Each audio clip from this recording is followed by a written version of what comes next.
தினந்தோறும் இரவு உறங்கும் பொழுது இந்த விரஜாகம மந்திரம் என்னுடைய வாய்ஸ்லயே ரெக்கார்ட் பண்ணி போட்டிருக்கோம். வேணா நீங்க நம்ம வெப்சைட்ல இருந்து டவுன்லோட் பண்ணிக்கலாம். ஏஐல கேட்டாலும் ஆஸ்க் நித்யானந்த ஏஐ கேட்டாலும் கொடுத்துருவோம். ராத்திரி உறங்கும் பொழுது உங்கள் மனம் பரம்பொருளில் பிரபஞ்ச சக்தியில் கரையட்டும். நாளை நீங்கள் மீண்டும் எழும்பொழுது புதிய மனம், இந்த பழைய மனத்தோடு சம்பந்தமே இல்லாத இந்த பழைய மனம் வைத்திருக்கும் பயம், துக்கம், கோபம், ஏமாற்றம், வருத்தம், ஃப்ரஸ்ட்ரேஷன், எல்லா பேட்டர்ன்ஸ், இது மொத்தமும் குட், பேடு, ரைட், ராங் நீங்க நினைக்கிற மொத்தமும் பிரபஞ்ச சக்திக்குள் கரைந்தொழிந்து போகட்டும், மறைந்தொழிந்து போகட்டும், எரிந்தொழிந்து போகட்டும்.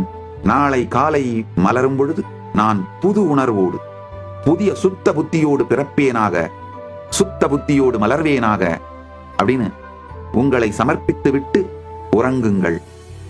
இது சில நாட்களிலேயே நீங்க பாப்பீங்க, பழைய மனம், அந்த பழைய மனத்தோட தாக்கம் உங்க மேல, அந்த பிடி தளர ஆரம்பிச்சு, அந்த இறுக்கமான புழுக்கமான பிடி கழண்டு நீங்கள் புத்துணர்வோடு, புதிய சக்தியோடு, புதிய புத்தியோடு, புதிய நோக்கிலும் புதிய போக்கிலும் இயங்குவதை நீங்கள் பார்ப்பீர்கள்.